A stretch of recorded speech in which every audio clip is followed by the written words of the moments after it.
about you, but was the CEO Teacher Coaching Directory on your 2024 bingo card? Because it was sure on ours. We have been teasing this monumental occasion for a long while now, and it has been a hope and a dream of ours for so long, and the time has finally come. Introducing the CEO Teacher Directory, your one stop coaching shop for coaches, teachers, and teacher business owners to connect. 90% of coaching clients are word of mouth referrals, and the same goes for quality coaches and mentors. I was tired of thinking, how could teachers be able to help people from all over the world, teachers, students, parents, and districts? So we found a solution to the problem. We have trained and certified the top teacher coaches from all over the world, and our coaching directory is filled with the best teacher coaches to uplevel not only your teacher business, but any and everything you can think of related to the classroom or related to education in general. And the best part is, these are educators and they understand the unique and often overwhelming demand on your daylight hours. Being a new teacher business owner or a classroom teacher that's looking for help, or a school district that needs a specialist in any area of education, we have the one-stop shop for you. The CEO Teacher Coaching Directory is your lesson plan shortcut. You can now hire a teacher business coach no matter what path or journey you may be on. No matter how unique you think your circumstances might be, we have it all here for you.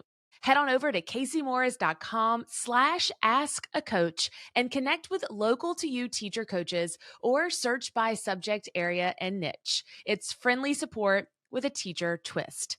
Find a trusted teacher coach, whether you are part of the CEO Teacher membership or not. Any teacher, any parent, any school district in the world can use this. This is your playground. Again, head on over to CaseyMorris.com/askacoach to find your coach or mentor today. That's KAYSEMORRIS.com/askacoach. Hello, CEO teachers, and welcome back to the show. We are entering in a new season where we're going to be interviewing some amazing guests to help you along on your journey. And I am delighted to bring to you someone who has literally created her own job inside of the CEO Teacher. She's worked for us for a few years. She was a student first, but Tina Gabel, welcome to the show. Thank you for having me. I'm excited. I know you've been on the show before. We've talked about time management and stuff like that, but I really want to start bringing people on the podcast that are geniuses in their specific area. And if I'm being honest, that's how I would label you.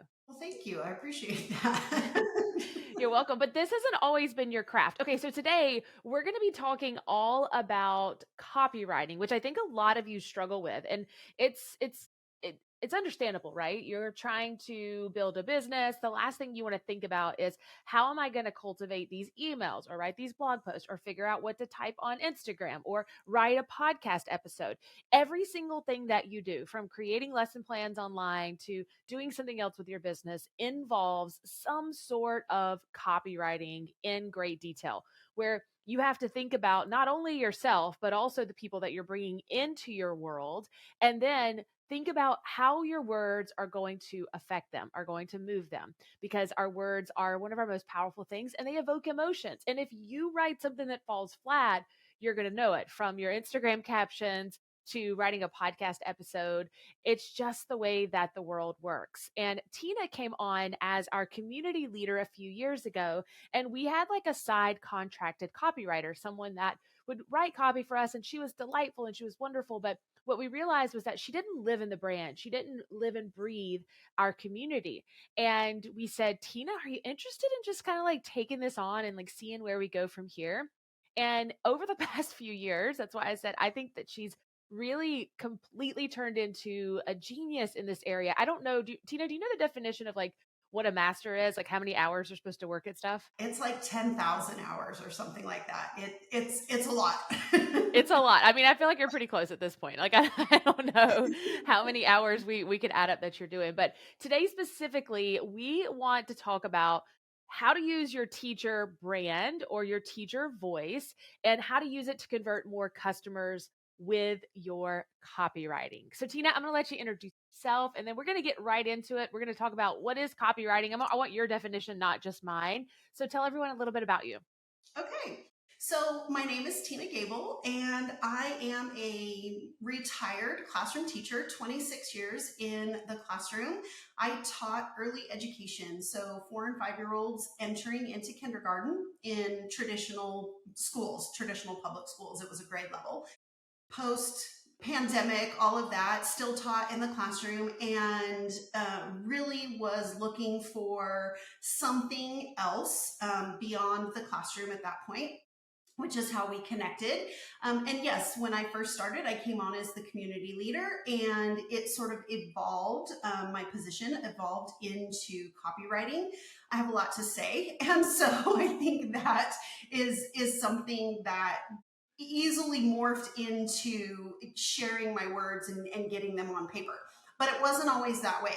I wrote very formally in the beginning, and that was something that I had to break out of. It was always looking for the citing my resources and more like a college paper, and that is not copywriting. That is not what your audience wants to see. Teachers will sniff out inauthenticity faster than anybody on the planet. And so I had to find my voice. I didn't speak the way that I was writing. And so I had to find a way to get those two things to kind of come together in this position. And so that's kind of what I want to talk about today, is how you can take your voice, your actual voice, and make it something that matches your brand. Yes. And so I want to kind of give a difference between what you do for us and what maybe our listener might do for them, because Tina is an employee of the CEO teacher. So when she writes, she is trying to sound and emulate like something that I would say or our company would say. And could you talk about maybe what the difference between what that is and what that job looks like versus maybe what some of our listeners might be trying to do on their own? Absolutely. So let's start here. Copy, or the written message. Copy is simply your written message. That's all it is. The actual like dictionary definition is written content that's used for marketing or advertising purposes. Okay. Your brand voice is how you want to be remembered or what you want to become known for. And copywriting is just the act of creating that content. So copywriting is the verb and copy is the noun. It's what it is. So for the CEO teacher, what I'm doing is exactly what you said, trying to create a voice, a brand voice that sounds like the CEO teacher. If you are listening today, your teacher brand is going to sound very different. I do have kind of my own business as well, and my own business sounds very different than the CEO teacher as well. And so that's something that you just kind of need to figure out what you need to sound like in the online space. And I do have a couple of ideas of how you can go about doing that. One of the biggest things that I see is that teachers are already using written copy to market yourself. But as a brand, as a business, that's the tricky part, because you're doing the heavy lifting. You're writing lesson plans, you're writing parent letters, you're making your message understood in the classroom. But when it comes to marketing ourselves, we don't like to sing our own praises. So one of the things I like to remind my audience is that you're not just a third grade math teacher. You're an educational rock star, skyrocketing 9-year-olds past their current mathematical genius. Or you don't help teachers. You support middle school teachers in self-contained classrooms. Get laser focused on who you serve so that you're speaking to one person. So that's where that brand voice is going to sound very different. If you are speaking to middle school teachers in a self-contained classroom, that's going to sound very different than the CEO teacher who's speaking to teacher business owners. So good. First of all, my English teacher, my former English teacher, Hart, was like in love with you giving out like the types of speech and stuff like that when it came to copywriting. So thank you for that. But the other part that I want to talk about is you were just saying about understanding that who you are specifically as a brand in order to encompass the brand voice. And I think that this is a really important part that either has to be learned or is one of those things where you have to sit down and break it down and figure it out. And so what's great about when you came on the team was that we had kind of been doing this for a while and we already had a copywriter. And so we created a brand voice guide. And I know that Amy Porterfield has talked about this in her show. But for someone listening and thinking to themselves, I'm just getting started, I don't really know who I am, I don't even know where to go. How would you explain to them, look, it's trial and error, or here's some ideas for a brand voice guide so that it's always like a fall back to? And do you reference our brand voice guide? I'm just curious. I don't think you do anymore, but I'm curious. Not anymore. In the beginning, I did, but not anymore. I think I have Casey in my head 98% of the So time. sorry. I'm so sorry. That's But gotta I be know in that's the gotta be rough. beginning, absolutely. And for my own business, I have a brand voice guide and I have a copy bank. And we can talk a little bit about what that looks like, specifically for my own business, so that I'm not always looking for like the next thing to say. So one of my recommendations, if you are getting started and you don't have a brand voice and or you're looking to refresh it or update it, it goes back to that not wanting to sing your own praises. That's difficult. So my suggestion is write in the third person as you get started. Think of your business as a completely separate teacher that you need to like chat up. So what nice things can you say about this teacher? How is this teacher helping students, parents, teachers? Take yourself out of it in the beginning, especially, and write all the things that you think that this teacher does well, all the things that this teacher, being your business, is helping other people with. Get it all written down and then start to find similarities in words that you're using to describe the business, words or phrases that the business may continue to say, but taking yourself out of it is really helpful in the beginning, because then you're not thinking about, oh, I'm tooting my own horn. And that's not what we're doing. We're just trying to get down to the nitty gritty of what we have to say. And the third person idea, I think, is so important. Like you said, teachers have a hard time bragging on themselves. So being able to see it from a different perspective is important. So when you're thinking about creating this stuff, sometimes it can feel really robotic. If you write it from the third person, you're like, "Ugh, I'm a teacher. I help middle school teachers that are in inclusion classrooms, but so does like 700 other people that are online already. So how are you unique? How do you stand out if there's things like AI, and like how are we really stepping into who we are so that it doesn't sound like everybody else on the internet? So, and I referenced this in the beginning, I sounded very professional when I wrote in the beginning, and I didn't talk that way.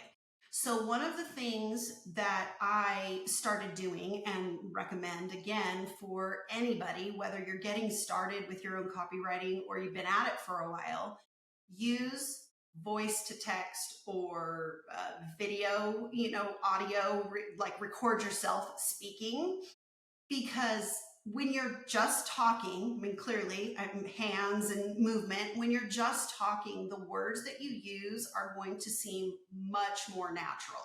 So, using that voice to text and then recording it all and turning it into written copy after is going to help you sound much more like yourself than that robotic piece.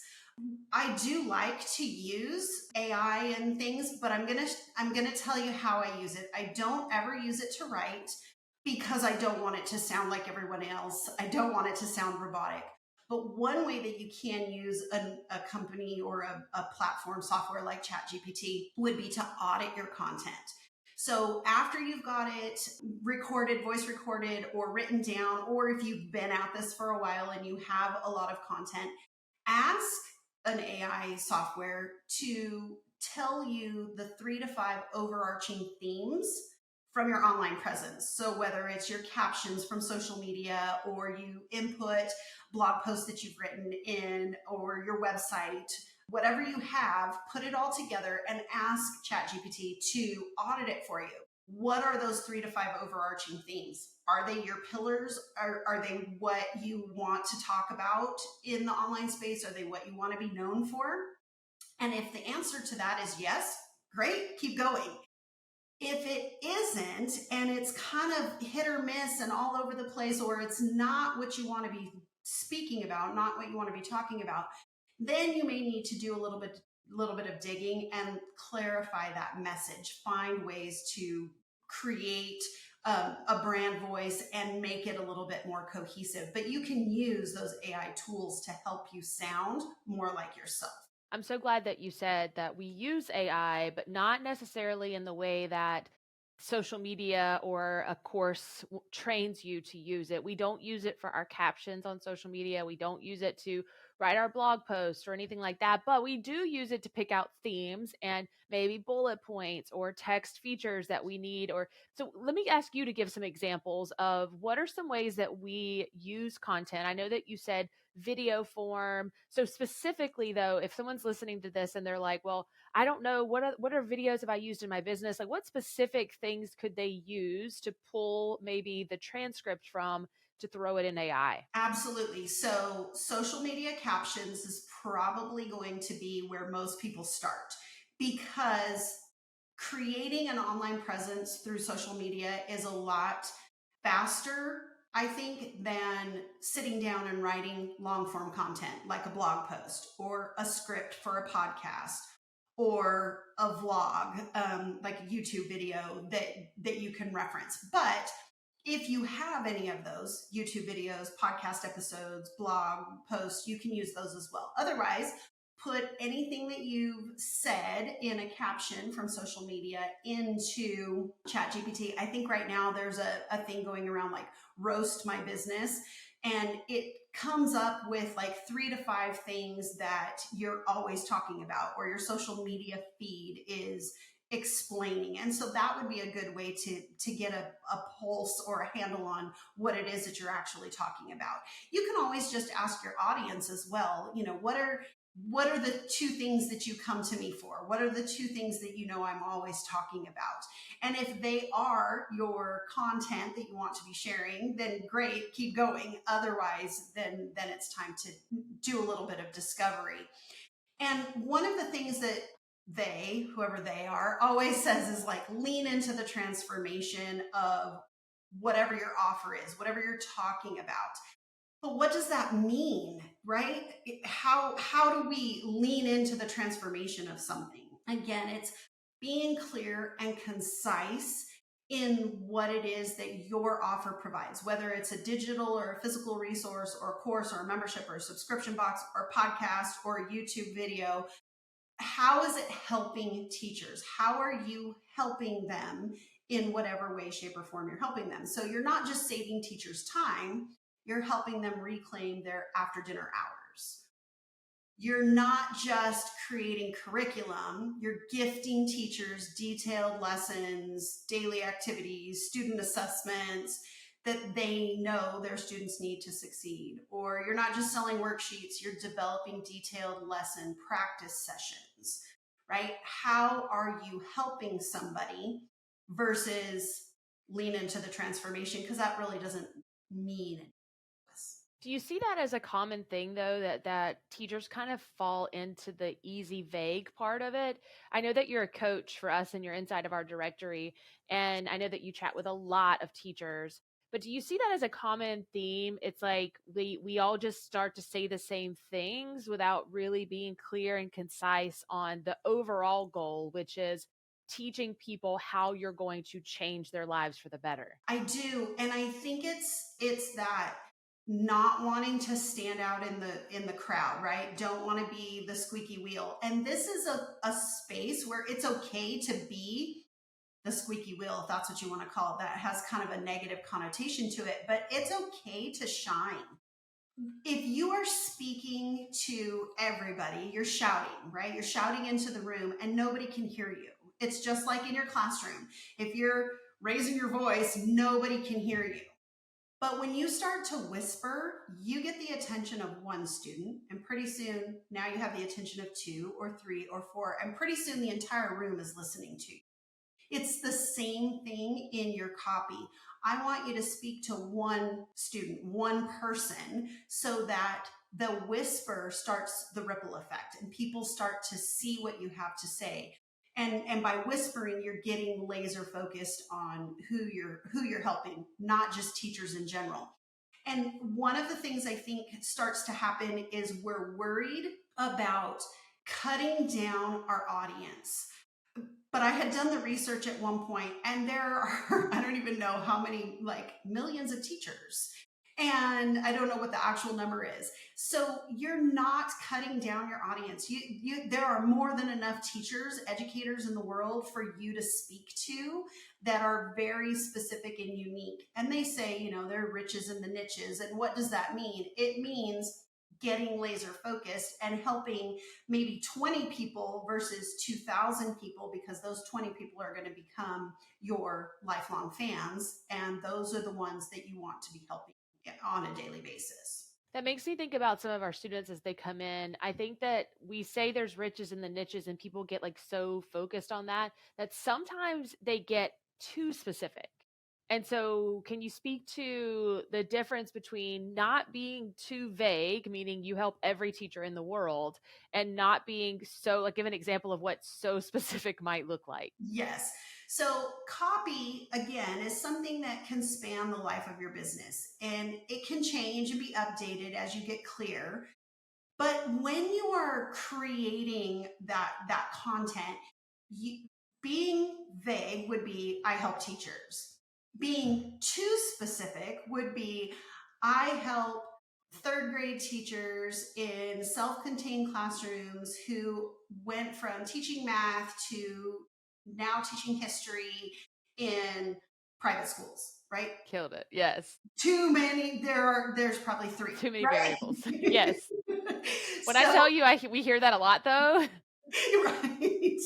And so we want to have that middle ground. That's why I said teachers in self-contained, middle school teachers in self-contained classrooms. There are quite a few of those.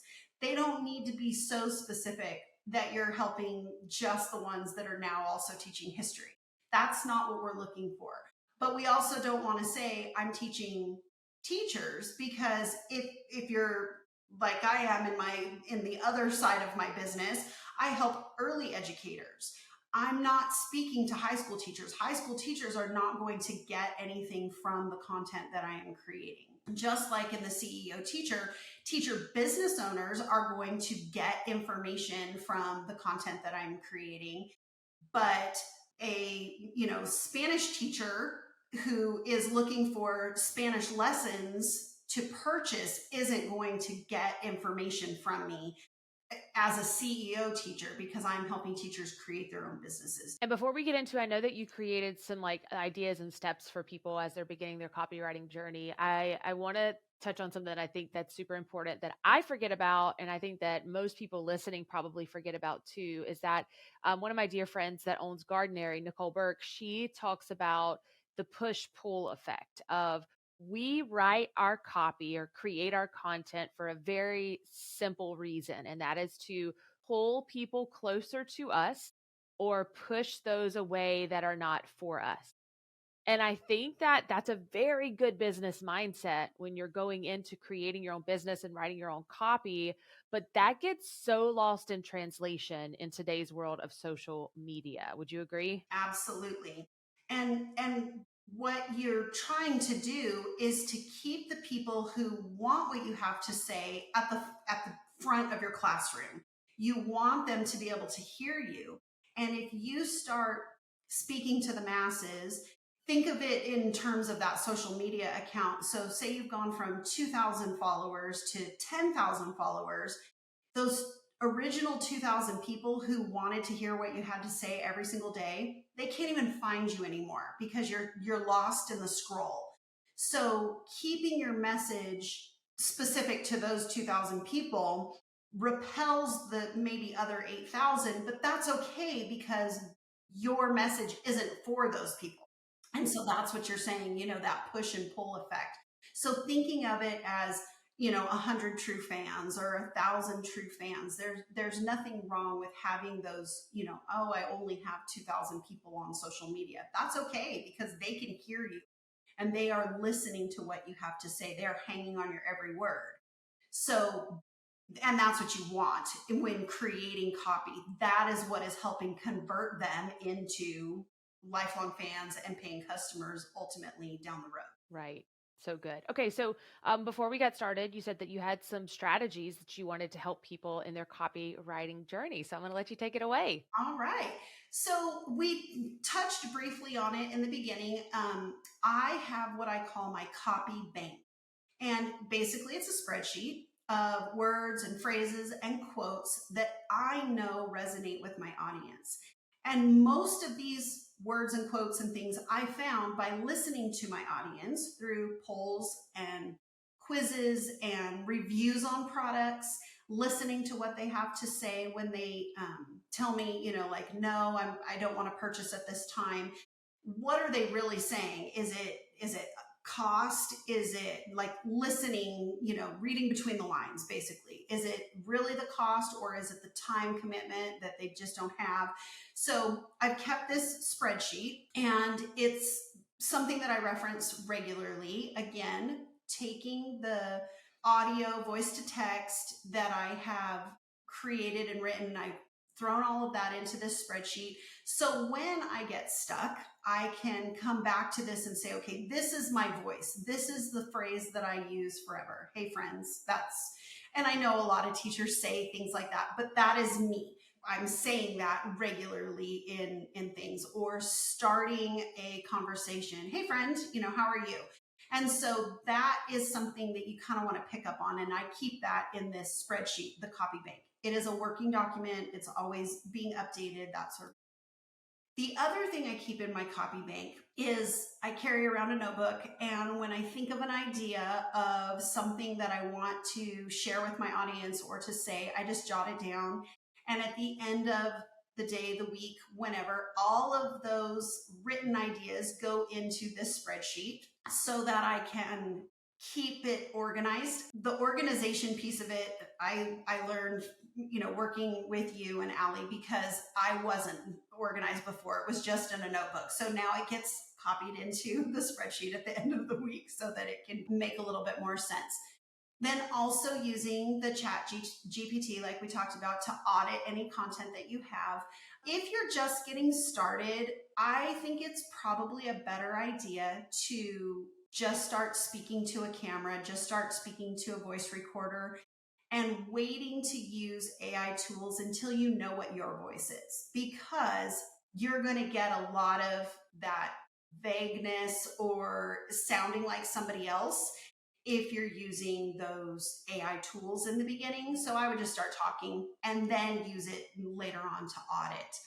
So I'm a fan of quotes, and the one that sticks out to me is actually from Miss Frizzle, the Magic School Bus, and she says, take chances, make mistakes, and get messy. So it's okay to take messy action in the beginning and just start writing and see what resonates with your audience.